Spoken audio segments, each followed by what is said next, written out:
Hello, everyone. I know the first thing I did was go like that. Hi, Carrie. Hi, Arlene. Hi, Rona. Waiting for people to pop in. Carrie, I wanted to talk about this. So, was it Shonda or Shauna? Shonda. She made her own chocolate wine, but there is actual chocolate wine out there. I remember, oh gosh, maybe 6, 7 years ago we had like a paint party and people brought different things, and my friend brought with her some chocolate wine, and I had a tiny sip because I'm not a drinker. And it's real wine that's chocolate, I guess. I don't know if anyone else has ever had it, but that's not what Shonda was doing. Someone explained it and said it was some kind of type of wine, and then she added, I don't know if she added melted chocolate chips, or at one point, it's her name Sabrina, right? She kind of spit it out. Like, and then later on, we see her drinking it again because she had given up. She was at that party at the drop, and she just she just enhanced, like took it all in and became part of the party. So hi, Avis. We'll get started in a minute. I don't know. I thought there were a lot of like jaw dropping in this one. Things that I don't know for what reason I didn't expect, but I'm okay with them. I love the surprise of it all. I like being surprised.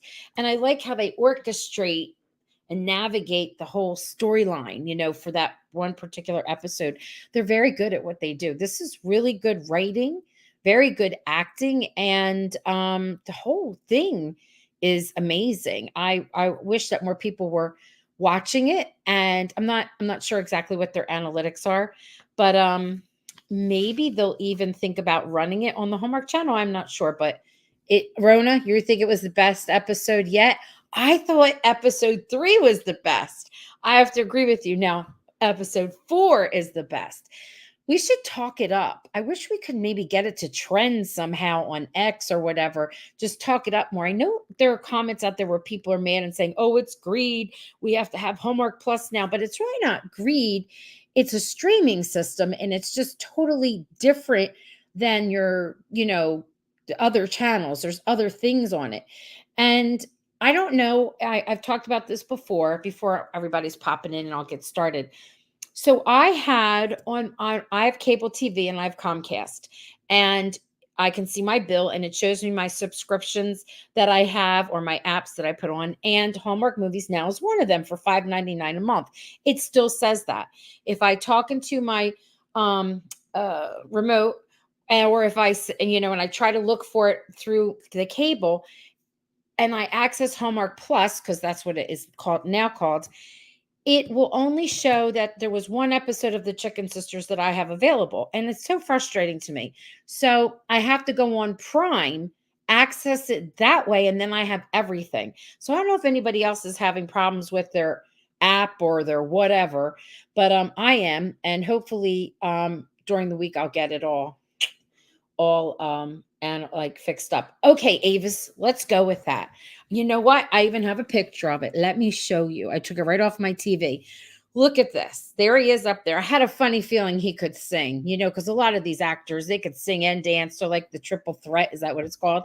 He got up there and he sang that Selena song, and it was good. And I loved how they all watched it.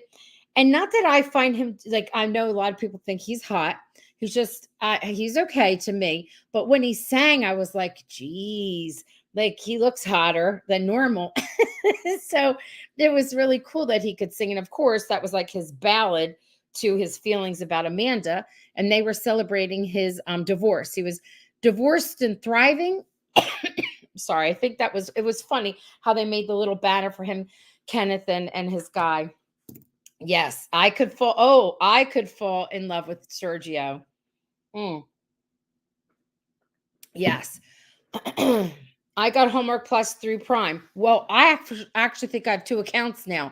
The one that I had through Comcast is not working properly, but the one through Prime is. So I have to get that all cleared up because I got two accounts. One doesn't work and one does. So anyway, I love that he was divorced and they threw him a party.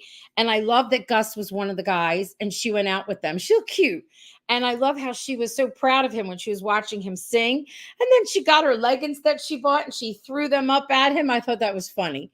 And he laughed. He swung them around. I thought that was cute. But his heart obviously is with Amanda. So if we go back to the beginning, there were just a lot of bombs that went off. But I have to tell you, and you tell me how you feel, okay? I get so angry when I watch this because I'm tired of the Franny girls are good and the Mimi girls are not. And for lack, I can't really say what I want to say, but you all know what I mean. Got to keep it kind of like, rated G if we can.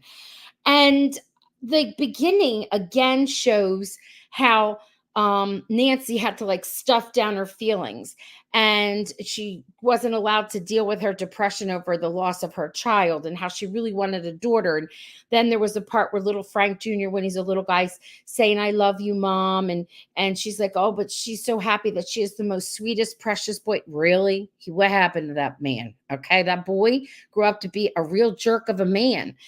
And then like 13 years later, her miracle came. And so she has, her daughter-in-law as her daughter. And that's kind of weird in a way because now Amanda has all this psychological issues, not only from her mother, but I love what her sister calls her. What does she call her? Her mother? She called her, what was it? I wrote it down. Some of you might know. What is it? It's funny what she said. Your replacement mom. So Nancy saw her kissing Sergio.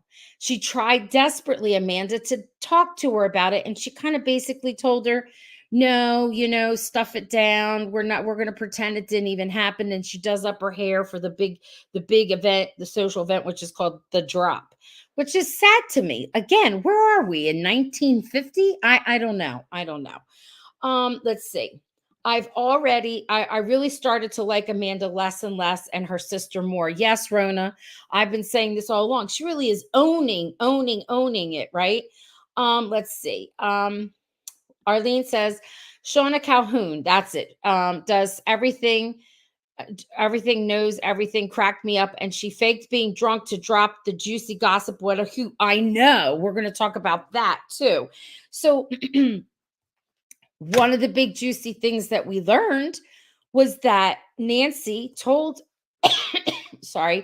said to Amanda that when Nancy was younger, before they got married, I think it was, right? She and Frank were a little bit separated for a while, and he had a little dalliance with Gus. And I think that's why there's such a hatred there. And she found out her mother had an affair or had a relationship of some sort out of marriage with Frank. So there's some history there that's starting to unravel a little at a time, which I like. I like learning little pieces. And she kind of just shoved it down. Yep. Frank Sr. and Gus had a fling before Nancy forgave him. Yep.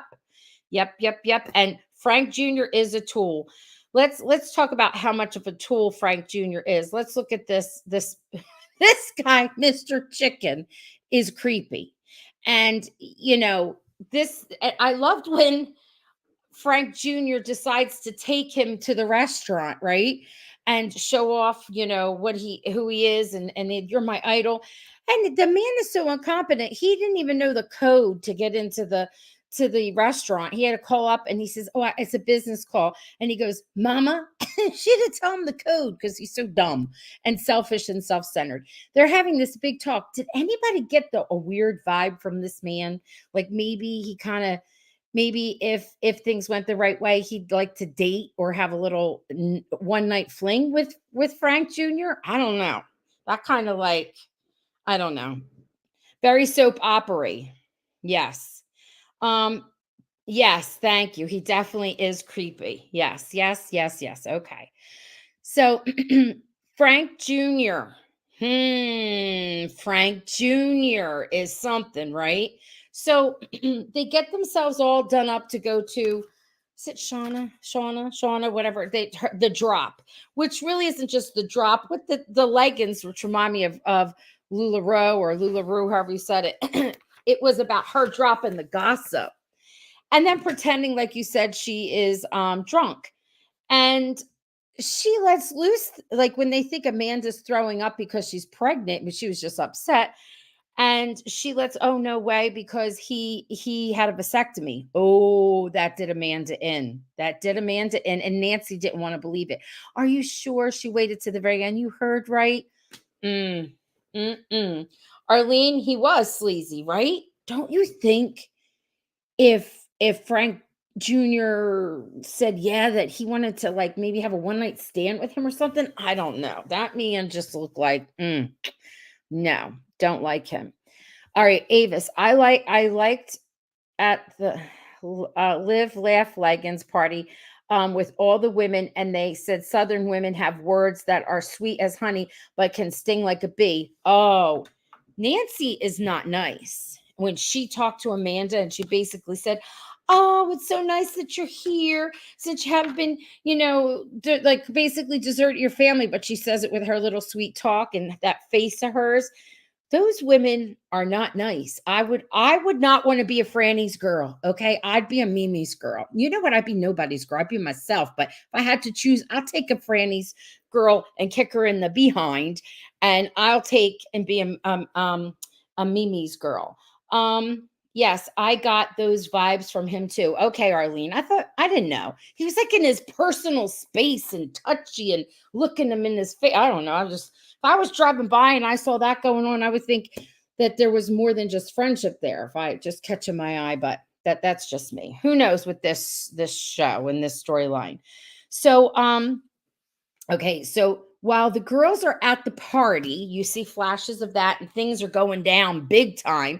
Then you have the flashes of Mr. Chicken and Frank, and then you also they go over and have the scenes with the divorce party and the different little conversations that are going around, and they're all the same. They kind of blend. I think that makes for great storytelling. Let's see. Nancy told Gus, "Well, it's so nice both your daughters are here for you to ignore." I know. There's a lot of crazy one-liners. There really are. Now, what about May letting loose? She just owns it at that party and spills her guts and just says all that she needs to say, which I love. And what a, the she found out why Sabrina doesn't like her. She takes a job from her, but Sabrina admits that she was putting on airs just as much as May was, which made her break down May and decide to call Jay and tell him the truth, which I think is a good thing. And I'm like, okay, I'm wondering if he's going to he's going to come, because in the book, Jay comes towards the end of the book and gets involved, and I'm wondering if we're going to get to see those two interact next. Let's see. All the women on the show have aspects of them that make them unlikable. Yes, but that's human nature, right? We all have pieces of ourselves that are unlikable when you think about it. So it's real. It's not sugar coated in any way. And I like that they're not likable and that we're actually getting angry or creeped out or mad about things or disappointed, because that's good acting and good storytelling. And I think we can all see ourselves or our sister or our neighbor or somebody in them. It's not all fantasy, like everything is perfect, and there is a place for that. That's why people love the average Hallmark movie, but that's good. Like you want to like kind of be taken away and not have to worry and think, but I like this. I really am enjoying this, and I like how things are unfolding. And when you think it's one way, you realize what's behind why they behave that way is a lot of pain and hurt. Every one of them has pain and hurt, and that's their little way of like lashing out. It's very like psychological, this one. Mr. Chicken asked Frank if he wanted to be an alpha tester for Heart. I know. I know. And you're not allowed to have a chain on that one strip. So he wants to make this chain. Where are they going to put the chain? Like, he wants to advance his Franny's into a chain. I don't know. Maybe in a different town, I guess. Yes, it is human. We can all be unlikable at times. Yes. In the book, yes, Carrie, I thought Mr. Chicken was Sabrina's ex-husband. That's who I thought it was, but I guess not. I think it's because he turned out to be pretty a decent guy in the end. I think it's just somebody totally different because Sabrina's ex-husband is like a totally different character now, getting married to a 25-year-old, which I thought was funny.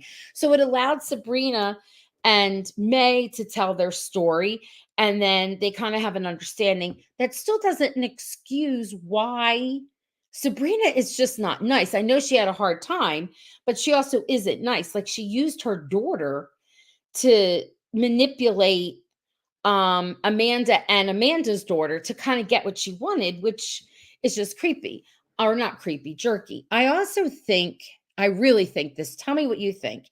Crestor, we saw him for a minute, and I love how he's in her space. Like she's sitting at the bar, and he's like leaning in right next to her to fix, I don't know if it was an outlet or something that was right by her leg, and she looks down. I think that there's going to be something between them two. That's kind of Captain Obvious, right? What do y'all think? You think? I wonder what relationship is between Gus and the married younger guy. Yes, yes. Cardi Wong, Hallmark regular. I'm going to show you. That was one of my things that I put up here. So you see her say, I could really use you now or need you now. And you see him look over and it's his wife or girlfriend or significant other, and he's getting out of bed to go there. I had talked a lot about this from that first episode, and I thought that their relationship was not a like boyfriend girlfriend having an affair, even though it kind of looks like it's sexual kind of relationship. I thought it might be like either a therapist to help her get over fears or something, but also it could be medical because in the book she does have a medical condition. So maybe he's like acupuncturist or something not like different. Also, she was drinking milk, right? And she goes, I don't need any help slurring my words. And that's part of in the book what her disease is. So it was like a little hint. So I really think he's not, it's not what what is the obvious that they've got a fling going on. That's we had talked about that before, Rona. Avis, I thought it was interesting when Amanda and May were talking when they were little and played night and seek because there was no electricity. There was no electricity there. Remember, she gave her mother money each month because she knew her mother wouldn't take it. She also earned money for something else. I forget what the other thing was to help them. And I think that's why she was just tired and over it and just wanted to escape. And I feel like Gus and May kind of, well, May was kept out of the loop, not May. Amanda was kept out of the loop.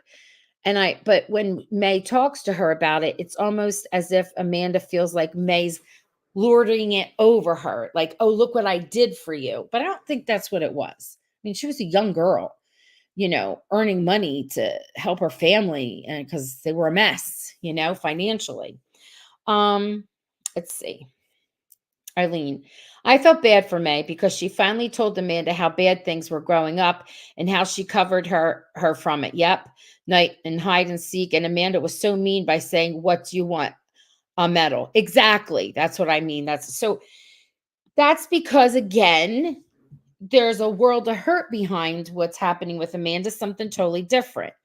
And I love when she was on her phone trying to tell Sergio, it's like, hi, it's Gus's daughter, but you already know that. And she says, I'm married.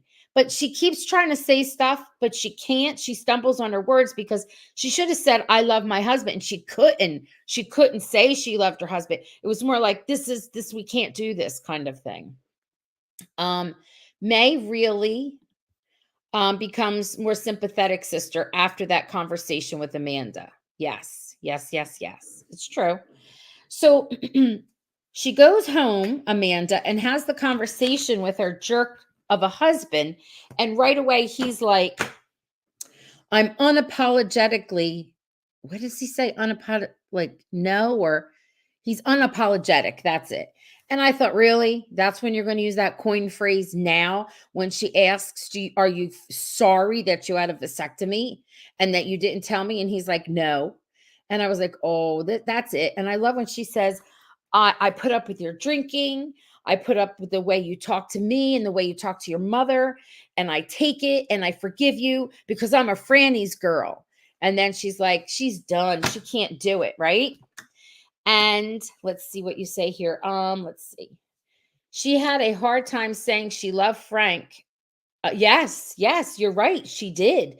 That's in the end, she was trying to like go through saying to what she was saying to him meeting Sergio on the phone, and she couldn't do it. What was it? I wrote some down.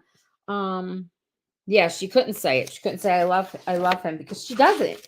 She just doesn't. And she's just being a Franny's girl, which is sad. It's just so very sad and very opposite of the advice that Gus would give her. I feel like Gus is one extreme and Nancy's one extreme, and there's nobody that's kind of in the middle for either girls. So this was the ending. And I thought this was interesting because the next thing you do is the next thing we do is we see her knocking on a door and the door opening, and she's asking if she could stay there, and she's got her night, her overnight bag with her. So she left him. And I was thinking, where did she go? And I came up with two ideas. At first, I dead set. I was like, you know what? She's knocking on her sister's hotel door and she's going to ask to stay with her sister, and they'll start bonding from there, because it kind of happens like they start bonding about this time in the book, but that's the book. Then I was thinking today, maybe not, maybe it's Nancy. Maybe she's knocking on Nancy's door and asking if she can stay with Nancy. I doubt that it's Gus because the house is whatever, and I know a lot of people are going to want to think it's Sergio, but I just don't think it's him. I think it's either, I first thought it was her sister, May, and then I thought it was her mother-in-law, Nancy. I don't know what you're all thinking about that. What do you think? Just curious. I have to tell you, it goes by fast. I mean, really fast when I'm watching it. I'm like, ooh, it's over. She had a hard time saying, oh, I'm sorry. I thought somebody added to it. Yes. So who do y'all think it was that she was knocking on the door for? Where is she going to stay? Anyone have an idea or a guess? I told you my two. I'm just curious to see if anybody else picked up on anything. I'm thinking about all that gossip that was just shared and unloaded in that it was like a clever time. Like we got a lot of information. And if I were trying to like get all that information out in a short amount of time, that was like so clever to do it where they call it the drop, and to do it with all the women there, all the ladies, and just tidbit after tidbit flowing out. And I thought that was clever. I liked how they did that instead of someone having a conversation, oh, how are you? Oh, I've been so busy. I haven't been back for 5 years. And that's why, mom. And ever since dad died, you know how they try to get like all this initial conversation in. I love how they're dumping it on us, but in little pieces and doses in each episode. I don't know, just I love the writing. Let's see. I felt it so weird that Gus wouldn't even recognize that May helped with the money, the fan fund. You know what? I don't think that and then right away she's like, oh, you mean I could get that money? I think that's that mechanism she puts up, not mechanism, that's shield she puts up for herself. She wouldn't want to accept that money. She's embarrassed because she knows in her heart that she should be providing for her daughters, but she couldn't because she has her own illness. You know what I mean? There's something going, and I don't mean her new illness, but when you hoard like that, that's an illness. So she got a lot going on, I think. A lot. A lot. And she even said that when she was talking to Sergio, she said, when I love hard. I'm not that cold. And I like when he said, oh, I'm so happy that I get to see that soft, tender side of you, that loving side. Avis. I don't think it's her mother-in-law because I think Nancy would want her to stick with Frank Jr. like she stuck it out with Frank Sr. So you think it's the sister? I really don't think it's Sergio. Sergio doesn't have his own place. You're right. He's sleeping on the couch. I think it's May's hotel room. Yes. But I was thinking for people that might think it was him, it could be the front door of the inn. You know what I mean? Where they're staying. I don't know. But I really do think Amanda went to May's. So do I. That's what I'm thinking too. And I think that they're going to have like a healing fest because they both had a come to Jesus moment, like May is outside talking on the phone, telling and spilling her guts to Jay, and the Amanda said goodbye. I'm wondering if she's going to tell May what she did with Sergio. You know what I mean? Because in the book, it's May who catches them kissing. But it's a little different. The book is just set up different. Avis, the lines are so good. Southern ladies know two things: how to hot roll her hair and graciously leave a party. I know. And then did you see that Sabrina was in the background and she was smiling and loving it?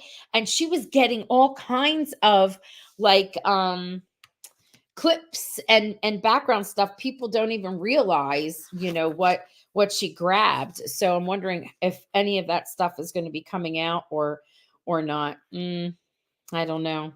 I don't know. What do you think about Crestor? Do you think he and Sabrina are slated to have a little romance because they keep showing them? Doesn't that feel like Captain Obvious to you? I don't know. I'm thinking it's I don't know. I think that would be fun because she's a woman of many words and he's like one or two words and that's it. All right. So believe it or not, we are halfway through this wonderful story.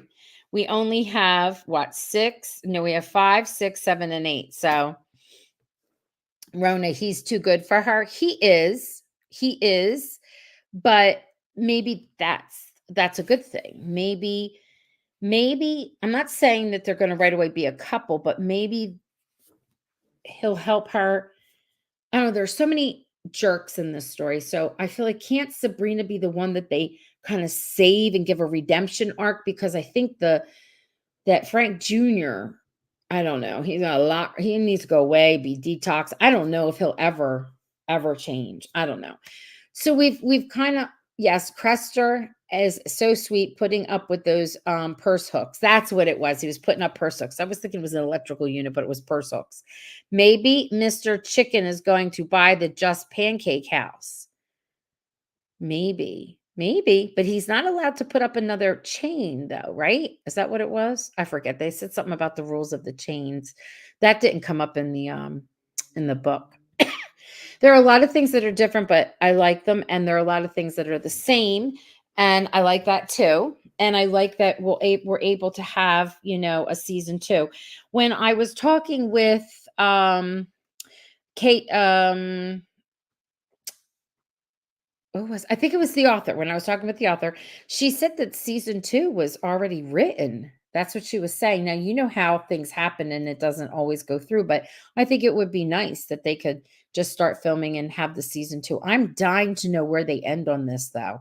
Like, where is it going to end that we can roll into a season 2? Like, what bomb? Every time it's on, there's a new bombshell that is put out there. Like, not that all of it was a bombshell. I feel like the biggest points, yay, a season 2, yes.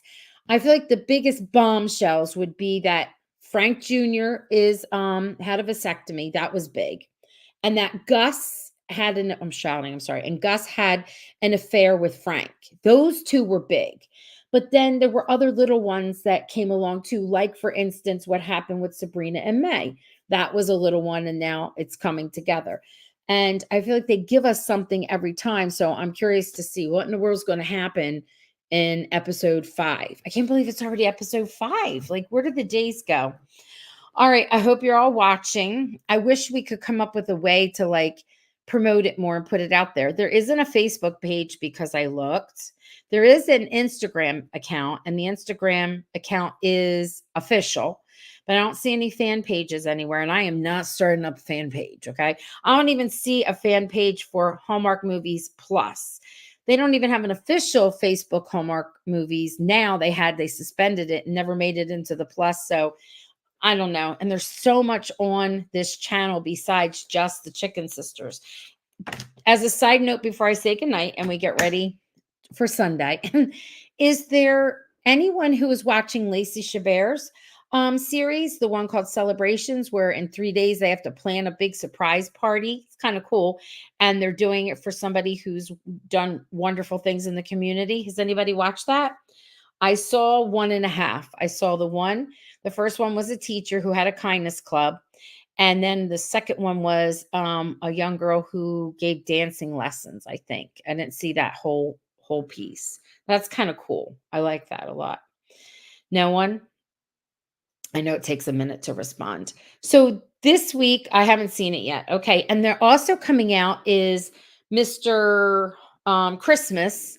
And they're going to be looking for, the next Mr. Hallmark kind of thing, I think would be cute. And that's sort of like a reality TV type thing. And then there's somebody that goes around and finds really beautifully displayed, um, I think I said all this, I'm repeating myself, but beautifully displayed houses during the holidays. There's like quite a bit of stuff. I love it. And so everyone that's here, is there anyone who, besides Rona and myself, who accesses Chicken Sisters or Hallmark Plus through Prime? Anyone else that does? Because obviously I have it too. I have it two places, cable and then the Prime. Anyone else? I'm just curious. Yeah. Avis, I'm going to put this back up there. I thought that there was a rule about having chains, right? Cindy, you do? Okay, you also have it. And Carrie, you all have it through Prime. Okay. I'm not into reality shows except The Masked Singer, although I did try it. Which one? The Celebrations? You didn't like it? Don't hate me, but I don't care for Lacey. Oh, that's fine, Avis. I understand that, but I was just thinking, just in general, the show is kind of cool, like what they do. I think it's cool. Okay, all right. You're not really into except for The Masked Singer, Rona. It's supposed to be something funny though. It's Jonathan Bennett he's the host, and they're out there looking for, I guess, the next Mr. Hallmark, but they call him Mr. Christmas, I guess, to star in a holiday movie or something. I'm not sure of the whole premise. But I'm really looking for holidays, forward to holidays, Dazed, and that's like it's a mini series about families that live on this cul-de-sac, but it's all actors and different families. It's not real stuff. Isn't there something called The Groomsman that's going to be on? Oh yes, but that is a trilogy. So you know how they had the three girls, and the three girls with Lacey Chabert and Allison and Autumn. They had them get married and they were best friends. Well, they're going to do that with the three guys, and they're going to get married just like they did a three. It seems like they're doing things in threes. And I remember, I think it was the vice president, or someone high up in Hallmark that said they like to do things in threes for whatever reason. They just did um, if I get it wrong and say it wrong, please, I'm sorry. It's the Danube. Is that how you say it? They did three movies. I love them. And one of the cool things was like a Love Boat kind of thing, like Julie, the director on the Love Boat. And if you were a Bridgerton fan, Catherine Drysdale, who plays the modiste in Bridgerton, is Freddie, who is the Love Boat kind of greeter for those stories. It's pretty cool. Yep. Yes. Yep. They're good. And guess what? I wanted to have some of them on, and they kind of denied it. And that's okay, because here they're doing a Facebook Live with five, I think. And I think Brendan Penny can't be on. Five of the actors are going to be doing a Facebook Live coming up. We need 3 tip line mysteries. Oh, Avis, they might be making more. You never know. Okay, this week I am going to have on Bryce. I don't know if I'm have from Bryce he's a Hardy, and he's going to be sharing his experience, and he has all kinds of pictures, and we're going to talk about it. I'm not sure if my previous guest is going to be able to come on or not, because I told you she had stuff going on in her life, but we're making that up, and it's this week. I don't know exactly what day because I let him decide. So be on the lookout for that. All right. Thank you for joining me on Sunday night, and I can't wait for the next episode, and you have a good one. Good night.